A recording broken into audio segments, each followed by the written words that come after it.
Hoy traemos un caso que permaneció en la penumbra durante casi 2 décadas.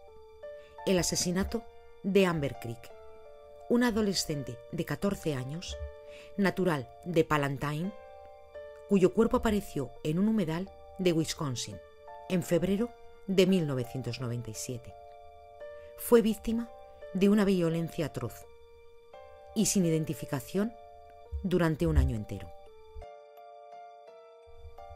En este episodio reconstruiremos su vida, el hallazgo, la enorme demora en identificarla, la evidencia forense que reanimó el caso, la detención del sospechoso, su condena y el impacto en la comunidad. Bienvenidos a un nuevo episodio de este podcast. Aquí cada caso es más que un crimen. Es una historia marcada por el misterio, el silencio y verdades que esperan ser contadas. Si te gusta este contenido, suscríbete y deja tu like. Así me ayudas a seguir dando voz a quienes ya no pueden hacerlo. Mi nombre es May García y estáis escuchando Dossier Criminal. Amber nació el 2 de diciembre de 1982. Vivía en Palantine, en Illinois, un suburbio tranquilo a las afueras de Chicago. Creció en un entorno familiar con dificultades y desde los 13 años estuvo bajo custodia estatal en el sistema de protección de menores de Illinois. Amber era extrovertida, habladora, con esa mezcla típica de adolescentes que combinan ternura y enfado y búsqueda constante de su identidad. Sus amigos decían que era sociable, pero también vulnerable. A veces se mostraba confiada con desconocidos, otras se cerraba por completo.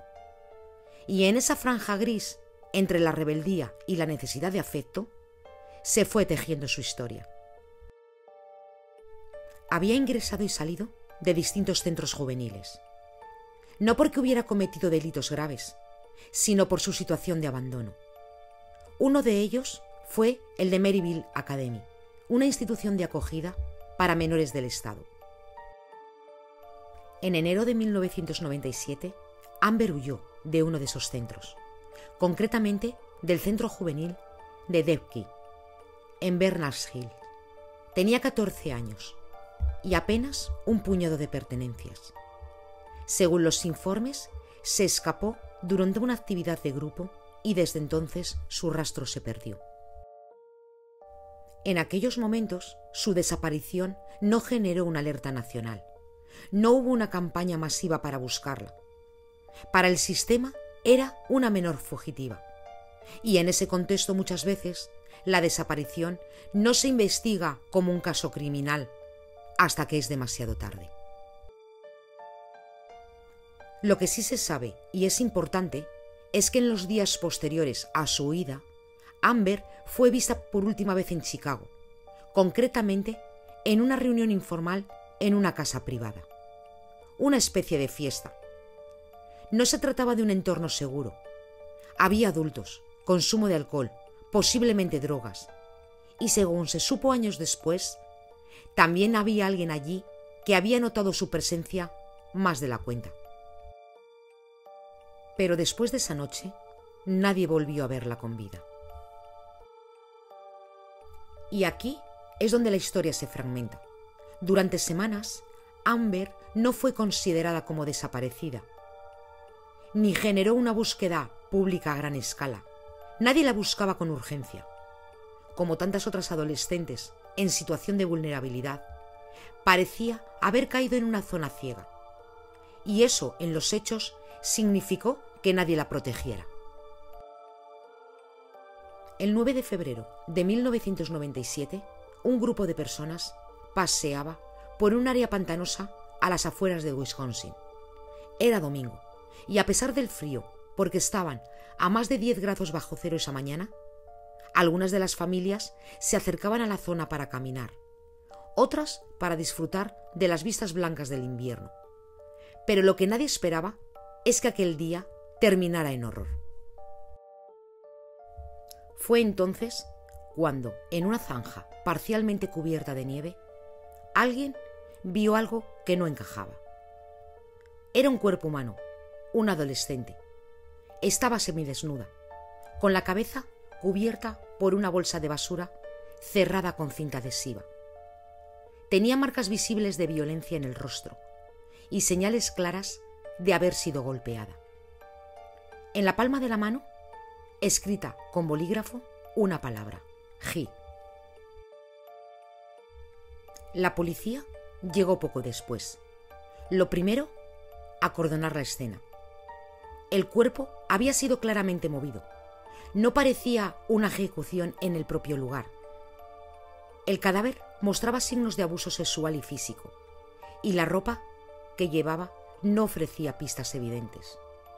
No tenía documentos, ninguna identificación, nada que ayudara en aquel momento a ponerle nombre. Durante los primeros días se intentó establecer la causa de la muerte. El forense determinó que el adolescente había muerto por asfixia, causada probablemente por la bolsa en la cabeza y la cinta que le rodeaba. También había hematomas en el rostro, marcas en el cuello y otros signos de agresión. Se estimó que la muerte se había producido unas 36 a 48 horas antes del hallazgo, es decir, entre el 7 y el 8 de febrero. En un primer momento, la víctima fue clasificada como una Jane Doe, una desconocida. La oficina del sheriff, que se hizo cargo del caso, comenzó una investigación intensa. Su descripción fue enviada a todas las bases de datos disponibles: adolescente, raza blanca, cabello castaño claro, ojos marrones y unos 50 kilos de peso. Se tomaron huellas dactilares y muestras biológicas para análisis de ADN. Y aquí ocurrió algo que marcaría la diferencia, ya que las autoridades decidieron guardar cuidadosamente las pruebas biológicas y físicas del caso. Era el año 1997. Todavía no existía el análisis de ADN que conocemos hoy, pero sí que los forenses sabían que si guardaban ese material, en un futuro podría ayudarles a resolver el caso. El cuerpo fue enterrado como Jane Doe 4, del condado de Raisin. La policía local, frustrada por no haber podido identificarla, publicó diferentes dibujos forenses, reconstrucciones faciales e incluso realizó ruedas de prensa pidiendo colaboración ciudadana. Pero nadie la reconocía, nadie la reclamaba. Durante meses, el caso quedó abierto, pero sin pistas. Un asesinato espeluznante, sin móvil y sin sospechosos. Y lo más inquietante de todo, sin identidad. Y mientras tanto, en Illinois, una familia seguía esperando respuestas. Porque en algún archivo del Departamento de Servicios para Niños y Familias de Illinois, el nombre de Amber Creek ya figuraba como desaparecida desde finales de enero. Pero como ocurre con tantos menores fugados del sistema, su ausencia no había sido vinculada con el hallazgo de una Jane Doe a más de 130 kilómetros de distancia. Durante todo un año, la joven hallada en los pantanos helados de Raisin fue simplemente Jane Doe 4, sin nombre, sin historia y sin familia conocida. Era una víctima sin pasado, lo que hacía aún más difícil encontrar al responsable de su muerte. Pero los detectives del condado de Raisin no se dieron por vencidos. Continuaron difundiendo reconstrucciones faciales, enviando las huellas a otras jurisdicciones, e incluso buscaron en las bases de datos de adolescentes desaparecidos de varios estados. Pero no había coincidencias. Parecía como si nadie estuviera buscando a esa joven. Y sin embargo, alguien sí la buscaba, o al menos alguien sabía que Amber había desaparecido. Pero uno de los errores más trágicos de este caso es que las autoridades de Illinois no vincularon inicialmente la desaparición de Amber con la de Jane Doe de Wisconsin. Eran dos jurisdicciones distintas, con sistemas que no siempre compartían información en tiempo real. Y ahí fue cuando el caso se estancó. Y no fue hasta principios de 1998 cuando algo empezó a encajar.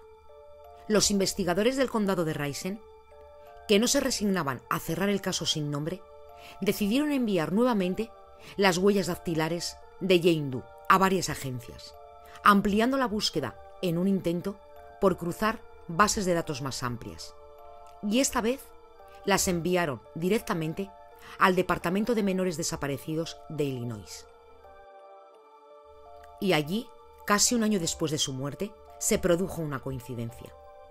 Las huellas de Jane Doe coincidían con las de Amber Creek, una joven de 14 años, desaparecida hacía más de 12 meses.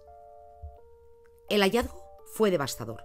La familia de Amber, que hasta entonces albergaba la esperanza de que la adolescente estuviera viva en alguna parte, recibía la peor noticia posible. Amber no solo estaba muerta, sino que había sido brutalmente asesinada y abandonada como si fuera basura. La identificación oficial se confirmó en febrero de 1998, gracias a las huellas y a una comparación de registros dentales. Fue entonces cuando los investigadores pudieron por fin reconstruir parte de su último recorrido. Se supo que Amber había estado presente en una fiesta informal en una casa de Chicago, días después de su fuga. Varios de los testigos recordaban haberla visto allí. Algunos incluso dijeron que parecía estar drogada, pero nadie tenía claro con quién se había ido o si alguien se la había llevado. Las versiones eran contradictorias y con un año de distancia los recuerdos eran difusos. El caso, que hasta entonces había sido una investigación por homicidio sin identidad, pasaba ahora a ser un caso de asesinato de una menor identificada, la joven de 14 años que había desaparecido en Illinois y apareció muerta en Wisconsin. Ya tenía rostro, ya tenía nombre y lo más importante es que tenía una historia. Eso cambió el enfoque por completo. Con el nombre de Amber sobre la mesa, los investigadores pudieron revisar llamadas, amistades, contactos, movimientos. Se reabrieron informes sociales, se volvió a hablar con testigos que no habían sido considerados relevantes al principio. Se analizó su entorno cercano, su historial, sus escapadas anteriores. Cada dato se volvió valioso. Pero dar con el asesino no iba a ser tan fácil. A pesar del nuevo impulso, el caso seguiría sin resolver durante más de 15 años. Las pruebas biológicas estaban allí. El ADN del agresor estaba perfectamente conservado. Pero en 1998, esa huella genética no coincidía con nadie en las bases de datos criminales. El sistema tenía el código genético del asesino, pero no su nombre, todavía. En 1998, el banco de datos de ADN era muy limitado. Solo se recogía ADN de personas condenadas por ciertos delitos graves, y cada estado tenía su propia normativa sobre cuándo y cómo tomar esas muestras genéticas. El perfil del ADN del asesino de Amber fue archivado como perfil desconocido masculino. Estaba completo y bien conservado, pero no coincidía con nadie. Nadie en prisión, nadie fichado, nadie en ningún estado. Y así comenzaron 17 años de silencio. A lo largo de ese tiempo, el caso pasó por varias manos. Los detectives originales se jubilaron. Nuevos investigadores tomaron el relevo. En el año 2009, los restos de Amber fueron exhumados para intentar obtener más información con nuevas tecnologías forenses. Pero el caso seguía sin avanzar. La verdadera revolución llegaría con un cambio clave en la tecnología y en la legislación. A partir del año 2010, el número de perfiles genéticos en CODIS comenzó a multiplicarse. Ya no era necesario haber sido condenado por asesinato o violación para que tu ADN estuviera registrado. Muchos estados comenzaron a incluir a personas detenidas por delitos menores o incluso en libertad provisional. En el año 2014, la oficina del sheriff del condado de Risen decidió revisar el caso de Amber, como parte de un programa llamado Cold Case Review, análisis de un caso archivado. Los agentes sabían que el ADN seguía siendo la mejor pista.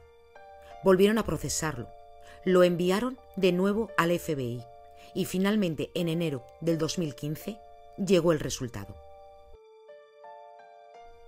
El ADN del asesino coincidía con un hombre llamado James Eaton. Un nombre que hasta entonces no figuraba como sospechoso. Un hombre que en 1997 tenía 24 años, que vivía en Palantine, en la misma ciudad donde Amber había sido vista por última vez.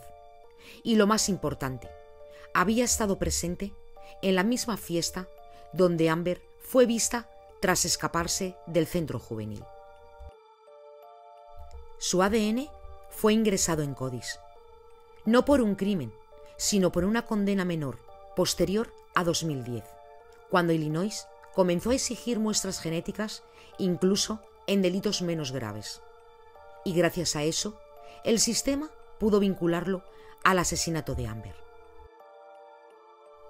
Finalmente, tras más de 17 años, James Eaton fue arrestado. Vivía en Arcadia, Florida, donde llevaba una vida aparentemente normal. Tenía un hijo pequeño y su pareja no sabía nada de su pasado. Cuando la policía le notificó el motivo de su arresto, Eaton no mostró sorpresa. Solo preguntó qué pruebas tenían y luego guardó silencio. Fue extraditado a Wisconsin, donde fue acusado formalmente de homicidio en primer grado, secuestro y abuso sexual. El fiscal presentó los cargos como parte de un crimen particularmente cruel y premeditado. Eaton había retenido a Amber durante horas, quizá incluso durante un día entero antes de matarla. Y se le acusaba además de homicidio con agravantes por haber cometido el crimen durante el curso de una agresión sexual. Eaton se declaró no culpable, pero el ADN era contundente. Su defensa intentó poner en duda la cadena de custodia de la prueba biológica, pero sin éxito. También intentaron debilitar la narrativa del secuestro, sugiriendo que Amber había acudido a la casa voluntariamente. Pero ninguna de esas estrategias logró eliminar el hecho central.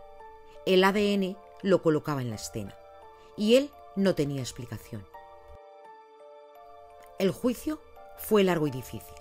La familia de Amber asistió a cada sesión. Se mostraron imágenes de la escena del crimen. Se escucharon los testimonios de testigos que recordaban vagamente la fiesta. Y se presentaron informes médicos. En uno de los momentos más duros del proceso, el forense describió cómo Amber había sido asfixiada lentamente, mientras estaba atada y con la cabeza cubierta. Y en octubre del año 2018, cuando llegó el momento de la sentencia, Amber ya había sido enterrada hacía 21 años. Su familia, que había asistido enteramente al juicio, escuchó con lágrimas en los ojos cómo el juez pronunciaba las palabras que esperaban desde 1997. Este tribunal le condena a cadena perpetua sin posibilidad de libertad condicional. Y no es solo por el acto de quitar una vida, señor Eaton. Es por cómo lo hizo. Es por lo que le hizo a una niña que confiaba. Y es por los 21 años de silencio que dejó tras de sí.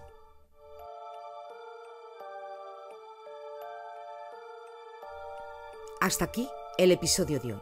Si te ha gustado, suscríbete y comparte este espacio con quienes creen que estas historias merecen ser contadas. Gracias por acompañarme y nos vemos en el siguiente episodio de Dossier Criminal. Pero recuerda que mientras falte una respuesta, la historia no ha terminado.